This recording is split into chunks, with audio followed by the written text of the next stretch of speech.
everybody wants to grow in the beginning. And then at some point they're like, no, I'm good. There's like too much growth. That's where partnerships kind of shift around, but helping them getting to where they want to be and helping investors reaching financial independence to live the life that they desire. Your network is your net worth. Come listen to some of the most successful people I know share invaluable knowledge, stories, and advice in real estate, business, and beyond. This is Weiss Advice. Whether you want to take your business or personal life to the next level, look no further. Welcome back to another episode of Weiss Advice. I'm your host, Yona Weiss, as always, and with me today is the wonderful Elisa Zhang. Wonderful to have you on the show. Great to be here. Finally, let's just get into this. How you doing today? Good, doing good, Yona. It's great to be on your show. Finally, I got invited. I was waiting for my invite. Now I made it. Now you know you made it. Yeah, I'm slow to get the invites on, although we have, had over 250 episodes or so.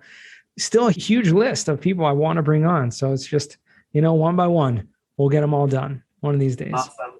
So for you guys who don't know who Elisa is, she is the founder of EZ, right? That's her initials, right? Elisa Zhang, yes. Right? EZ Real Estate and the EZFI University, which is the financial independence that you put out a lot of content for your community and just sharing about financial independence, about real estate investing, and so many things. Tell us a little bit about, where you got started, because I know you were in the tech industry for a while and then left. I don't want to spoil the story, but you basically left your W-2 because the tax savings of real estate were so amazing, right? Yes and no. Obviously, used a lot of you on the service and definitely helped me with some taxes, but not the primary goal for quitting my job. So I started in IT. I worked for a Fortune 500 company in the Northwest. There used to be only one. So you know who that is. And then now there's many. So basically, I was really excited actually graduating out of college, being able to get a stable job because my dad is an engineer. So if you're an Asian person, then you made it if you're engineer, doctor, or lawyer. So we chose the engineer path. I chose the engineer path. So I say we, it's me and my dad decided that was where we're going. So life was good. And I was in the information sector. I was a computer engineer out of Waterloo. I've already worked a few jobs, so I know exactly what I wanted to do, which is to be on the more creative side of creating products, being a product manager versus coding. So that was kind of like where I kind of started. And, first couple of years was really fun. There's a lot of new stuff to learn until I kind of hit a mid-career. I know myself being in the IT, I wasn't really passionate about technology, which is kind of weird, right? That should be a telltale sign. Maybe not lasting very long in this industry.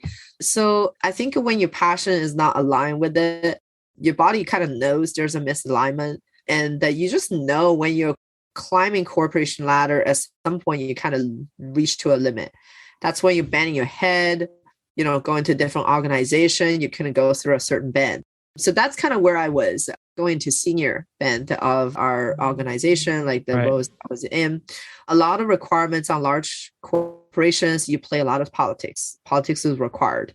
You have to play it very well in order to get your idea, negotiated. Very opposite to the entrepreneur mindset. Right. Or you thought about something, let's go do it, right? You take full responsibility if you went bankrupt. But in this case, I was in a position working with a couple of different VPs for a simple splash page for some big product. And then there's just political discussion. There's no logics behind it. At that point, I'm just like, well, I'm not really making an impact to the customer, making an impact, which is something that I was really excited doing when I first started a job. Instead, I was spending 80% of my time playing politics. Wow. So at the same time, and 2009 hit, that's kind of before that breaking point. When 2009 hit, the market's really good. 2008 market was really great. So we bought some single family home without learning anything, made some mistakes, but market was great. So, we're fortunate. We made these purchase decisions in a great market cycle, and then was able to make profit either way. So real estate pretty forgiving if you bought it at the right time. And, so basically we had single family. We weren't paying attention to it, until 2015, where like multiple things kind of stack up, between the job hitting kind of, I feel it's like a dead end, at least on a corporation ladder. You're just going to go, lateral mover, what they call it. And also, I was pregnant with my first child. And then so that creates a motivation, a renewed motivation in my life. Right. When you have motivation, people always ask me, they're like, how do you find time to do all this stuff? I'm like, I don't know. Like sometimes we sleep 5 hours, right? But it's the motivation behind it. Your why is really important. At that time, that was my why. I was commuting 3 hours a day to work back and forth, and I don't even see my kid for 2 hours. So it just doesn't make sense. So I looked up on internet how to create your job through real estate investing. That's cool. Yeah. So that's kind of like what happened. I literally Googled it, and then BiggerPocket came up on. So basically, like when you had that motivation, you had the work ethics, and then now working 60 hours, 80 hours a week, including your W-2 job, is somehow sustainable. And then somehow you find ways to make more time to do what's important for you. So I kind of straddled on the W-2 and the real estate investing, get myself educated, going from local meetups to national meetups, to like national conferences, and then commit myself to some pretty high ticket guru programs, right? Mm-hmm. Multiple of them. And then just kind of learning from coaching, from mentors, how to get there, meet people. So I think that's a massive shift. Meanwhile, in my W-2 job, it kind of grows linearly. And then I also hit a wall in my work. And then so in 2016, 17, I moved to a company that is only, 10 minutes drive away from where I live. Okay. So shifted, decided that, now you work to live, not live to work. Per se, if that kind of makes sense, and shifting your mindset and look what's really important in your life. So we started from small fourplexes. Thanks for all the silly mistakes we made on our single family home, buying, stuff with 15-year mortgages. We had a lot of equity. So we used that and the 1031 exchange into fourplexes, self-managed that, self-renovated it, and got into then commercial, small commercial, 12 unit, 10 units here. Then once we went outside of, the state, we went to syndication route because we were told we got to buy bigger properties. So that's when we went. And then we participated, we passively invested first, and then we participated as a team, brought value to the team, owning a small piece of pie. And then eventually, due to this and that reason, we become the main syndicator, our asset managers for, now we have almost 3,000 units, 3,500 if you count our Dallas portfolio, in Texas and the Arizona market, Phoenix market specifically. It's really exciting to be growing as a business. That's kind of like what all the pieces I've been missing. I was born to be an entrepreneur, but thrust into, due to the societal norm, right? Like thrust into this corporation ladder climbing. Yeah, I think a lot of people realize that at a certain point. If you're in corporate and if you're in a job and you just feel like there's got to be more to life, and I just don't like the politics and I don't like the grind of just 9 to 5 and not really being inspired by the work you're doing, you probably have that entrepreneurial spirit in you. And it's probably a good idea to explore how to use that. And I think what you did through your experience, obviously you took like the path of least resistance, I think, by starting out on your own, a little smaller multifamily, and then paying, getting involved in those gurus and masterminds, those groups, investing passively, and then moving into a full-time syndication where now you're leading it and now you're coaching others, like a full cycle there. Yeah. And I would say the most important piece is, when I kind of thinking about it, was the commitment piece. And I just had a conversation with one of my employees, because the person wasn't confident that owning the process, that, hey, we're really new here, you can't count on me to own stuff. I'm like, no, you own stuff first, and then you figure out what to do. And that's a different mindset than, corporations. Like you learn, success was not your responsibility until you were successfully set up, right? So as entrepreneurs, Dan Sullivan said this best, is that you commit first. You have no idea how to do the stuff. You set a goal, you commit to it, and then you figure out the rest. And then I think that's a mindset shift. I say a guru program. I should probably properly name it, the coaching programs and mentoring. And that's so huge. It's investing in yourself. Right. And then this is actually a shifting moment over here. The minute I handed over that large check size for a very expensive coaching program, it's actually the minute that I took this seriously, I had a commitment. So it was a commitment to myself. Even if the program didn't teach me anything, well, I think it definitely helped. Like the commitment that I spend all these money to invest in my growth, that mindset, you're going to be successful when you make that mindset. Right. That's a decision you make. You're like, I'm committed. Now I need to do it. Sometimes you need that own push from yourself. Yeah. I mean, that being said, I don't think, and you could probably attest to this more than I can, is that not everyone that goes through those groups really do take on that initiative and follow through. So, meaning it says more about you than it does, the act of just investing and into the group. Yeah, they probably should be charged more tuitions. So like make it hurt, right? And then you're committed because I already spent all that money. It's not coming back. Gonna make that much money, right? Maybe I still honestly don't think that it would, the results would be any more. I think it really has a lot to do with the person and their own resolve. And making that personal commitment. I think commitment first. And, even the later on, it's kind of funny later on in your life, you walk through, like you read some books and then they talked about framework of thinking, etc. You like went back, you're like, do you ever do that? Like when you analyze your past behaviors and all that stuff, you're like, in this podcast right now, I just realized is the amount that I paid was my commitment to myself. And thus falling to the framework of a commit first as entrepreneur instead of worry about capability and confidence. Yeah. For sure. 100%. So now that you have committed to that, and this is already many years in the making, you mentioned over 3,000 units, you guys are owning, managing, operating, and that's a business. I mean, you're running your own business as an entrepreneur. That can come with its own challenges. I mean, how do you balance that and, being a mom and spending time with your family and, making sure that everything is running smoothly? Yeah. So I would kind of let in everybody's little dirty secret is that entrepreneurs like us who is committed to massive growth, you're not going to have your traditional work-life balance. Balance only matters if it was okay with you and if it was okay with your surrounding. There are sacrifices to be made. Specific, I think Elon Musk he's a little extreme. He's like family and, I think something he said, it was like family comes second. It was like a work first or something. And that's my balance, right? Like something like that. I don't know, exact tweet that he puts out there. So for me, the balance is really about the quality of time that you spent with them and then the human touch and they know that you're there. I would say sometimes, for the longest time, I do have mom guilt because the building business was exciting for me. In 2019, when I quit my job, like that is truly to a moment where I think our, incomes and whatnot is replacing, we were okay. We can simply move to somewhere in Thailand, Mexico, wherever you want to, and then not worry about the rest of my life.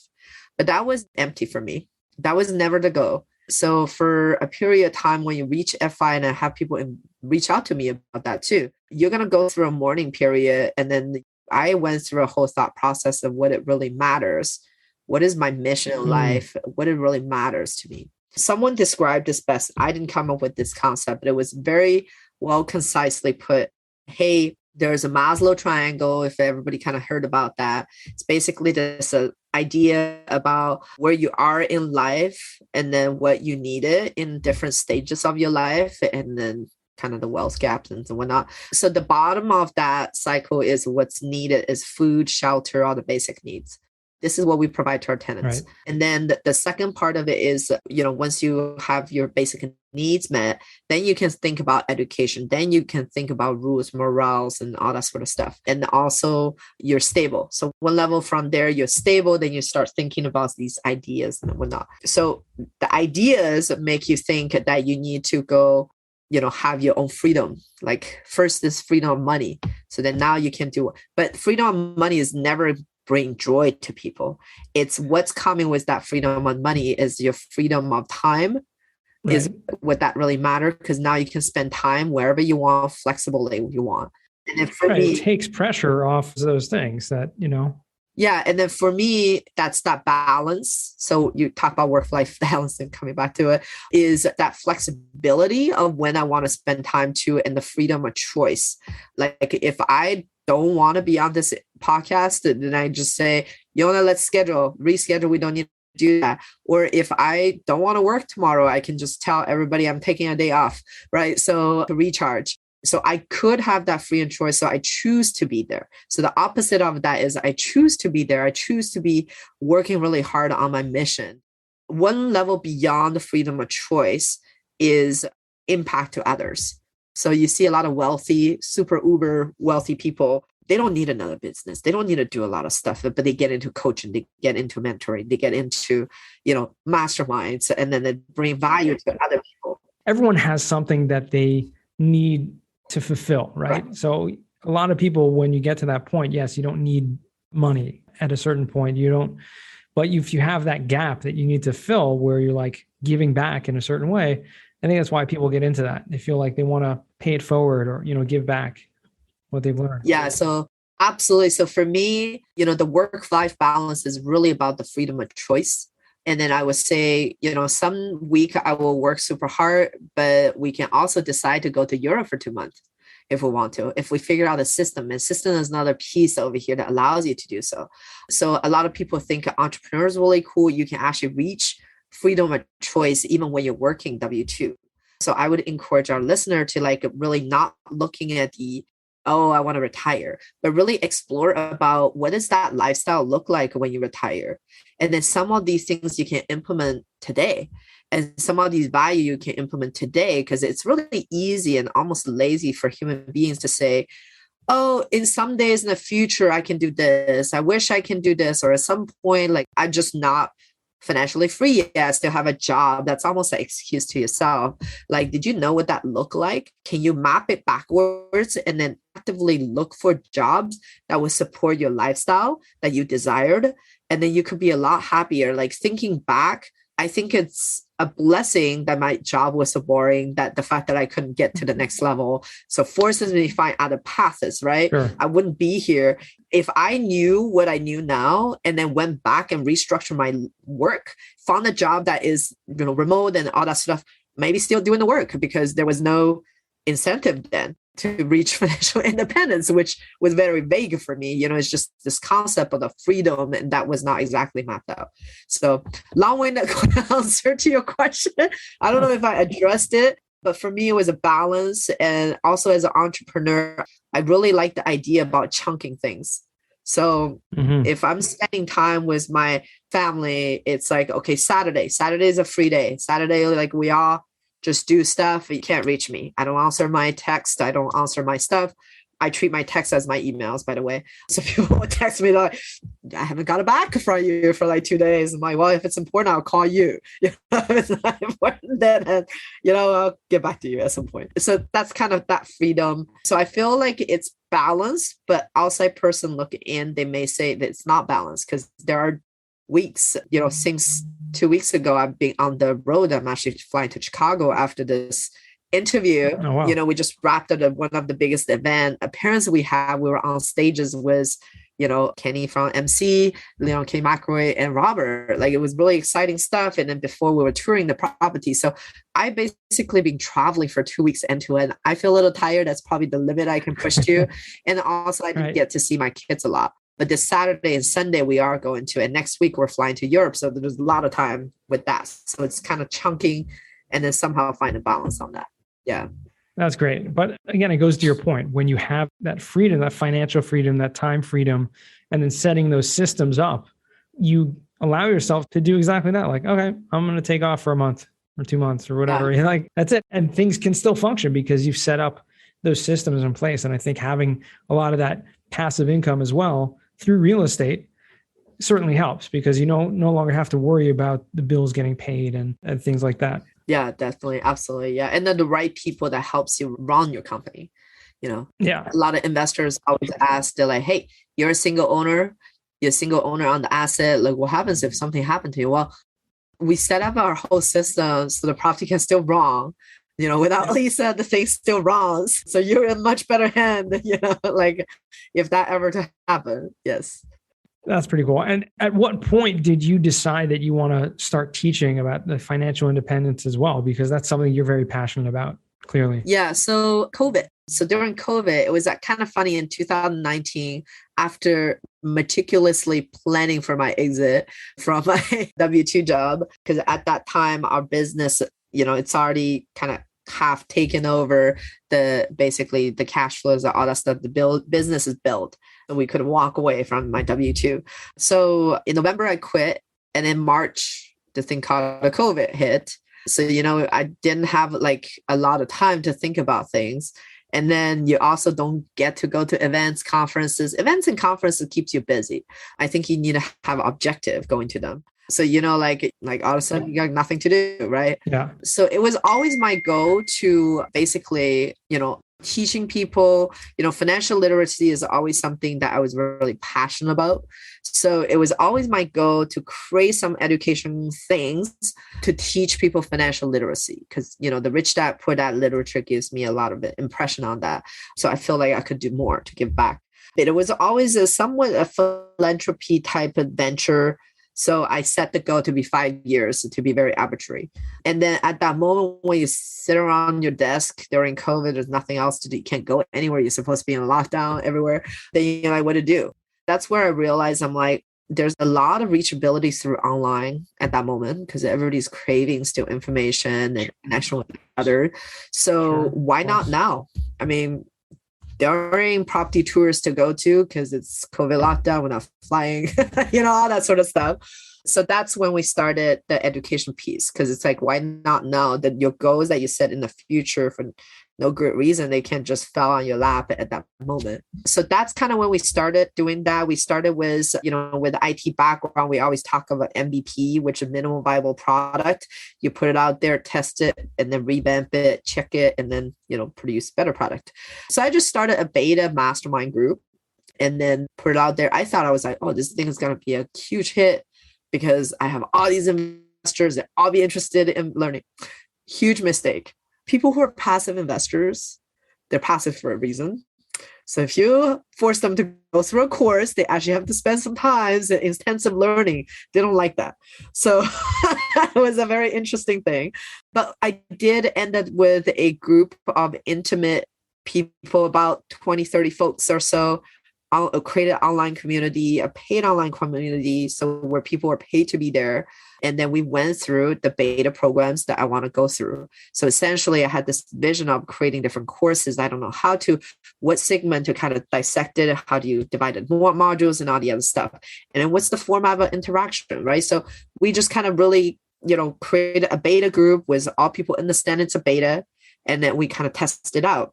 So the results is that it was really great. We actually hired a few folks from that group because, they obviously take what I teach in terms of mindset and also just the financial education piece, but also the mindset is a big thing. And they totally fit our value, core values as employees. So some of them quit their W-2 jobs and came work for us, and then we see impact to every single person who participated in terms of success. Someone has quit their job.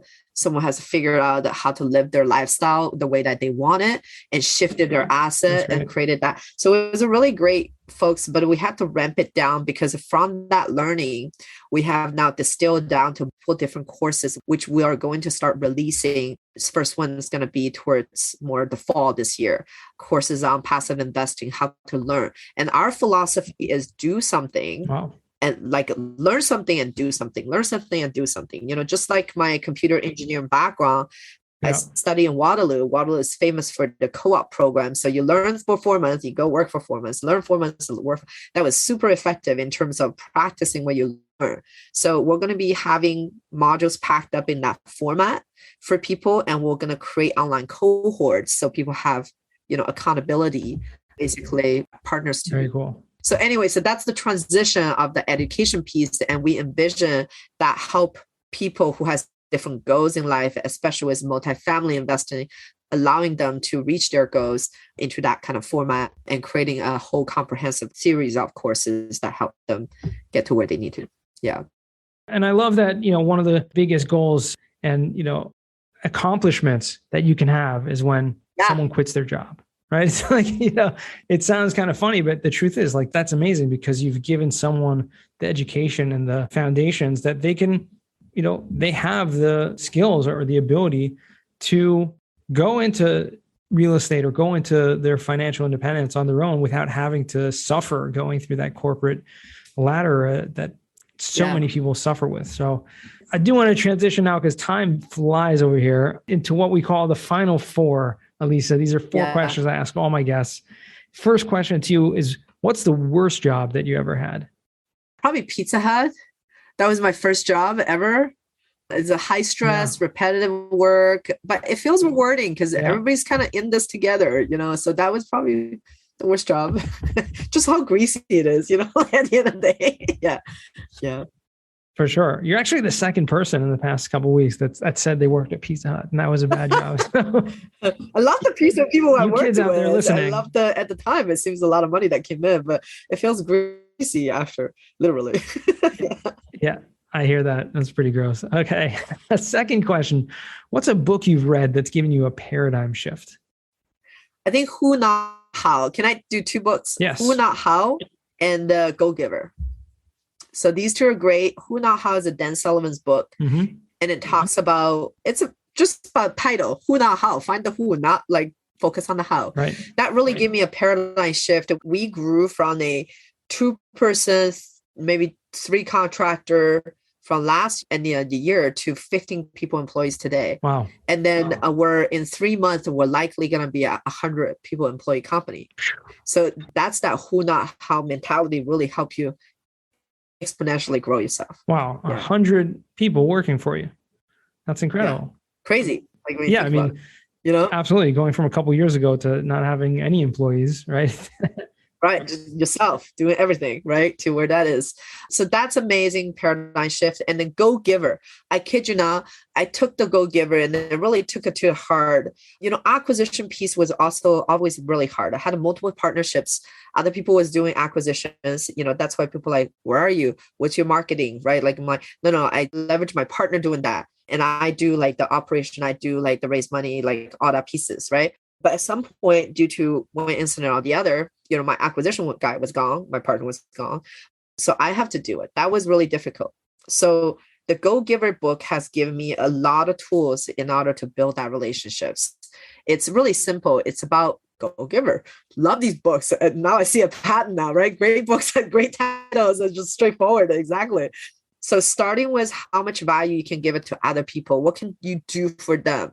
But not just asking them, what can you do for them? You observe, you truly approach a sales approach, building relationship approach from the Go Giver mindset. You're going to build a lot of deeper relationships, and these helps with acquisition. I always thought, I don't like talking to broker because it's so transactional, but it's because I made it transactional. If I approach the Elisa's way, that's going to be your unique approach. And that's the Go Giver way to approach it. And that's how we build really solid relationships with our broker. They all got our back on that. That's awesome. And that's when the acquisition just kind of start going, right? Yeah. Very cool. 2 amazing books. So we'll definitely put that in the show notes if anyone wants to check out Who Not How and the Go Giver. Thank you for those. And it sounds like, you're not only reading them, but putting them into practice in a huge way. So that's really what it's all about. Third question, what's a skill or talent that you would like to learn? Skill. I jokingly said time travel, really time travel. You go back and tell yourself start earlier, start earlier. Your 20s are kind of like a floundering. I don't know how many 20, I don't know what you were doing 20. You're probably doing some amazing things, but most people are just like, wow, my 20 was a waste of time. Should party with us and get on this stuff earlier. That's why it's really excited to have 20 some young people when you meet them. That would be a skill set I have.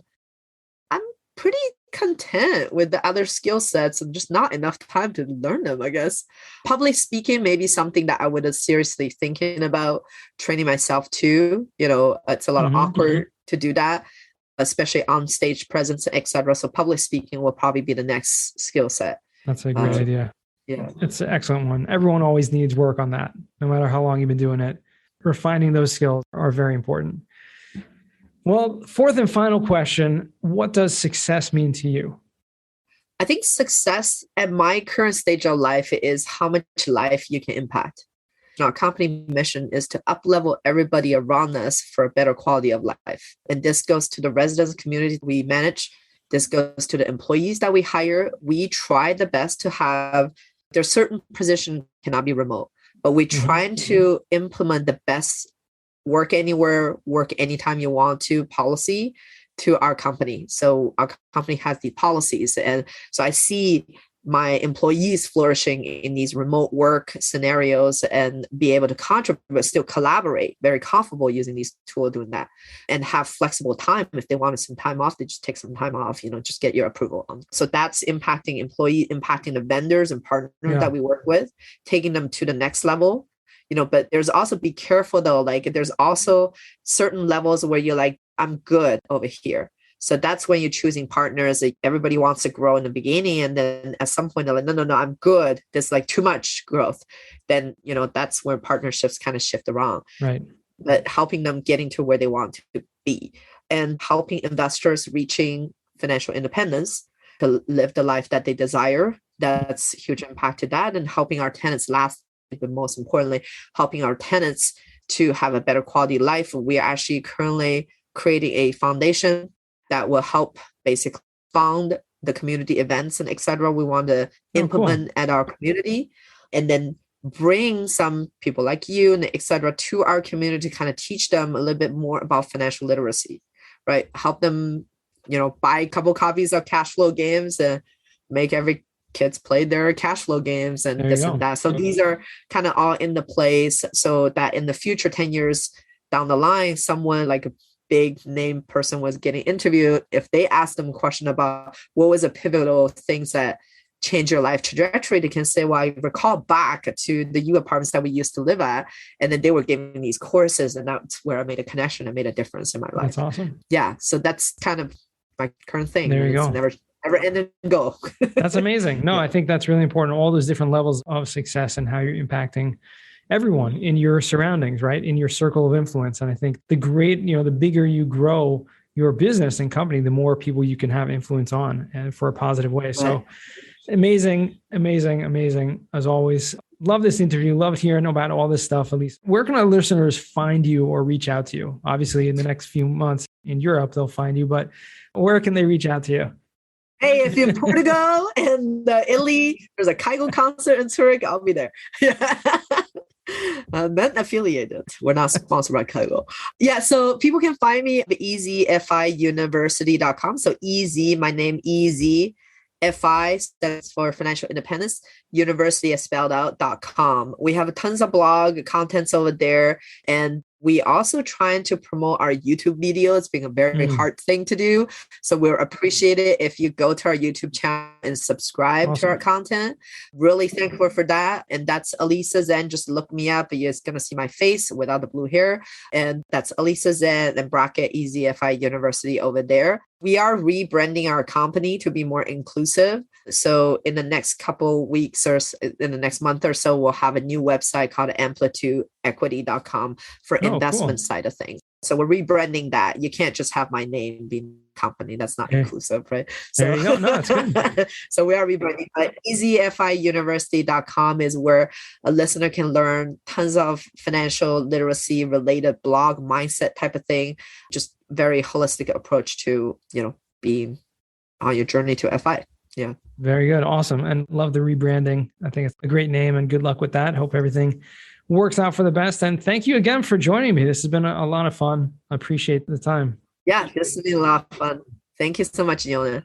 My pleasure. And thanks to our listeners for joining us all the way to the end. Once again, remember the best advice comes only when you ask. Real quick, I have one question for you. Did you like this episode? If you did, I want to ask you a huge favor. See, the biggest thing that helps this podcast grow and that will spread this message to the whole world is that if you leave a review, a rating, and subscribe to the podcast. What that does is it basically tells the platforms that this podcast is out on is that you like my stuff and I'm doing something right. So take a few seconds out of your day, hit that subscribe button, leave a rating or review. I would be extremely grateful. Also, I want to hear from you guys. So I want to hear some feedback. If you have any questions for future episodes, please find me on LinkedIn. Send me a DM, a connection request, Yona Weiss, and I'd love to hear from you.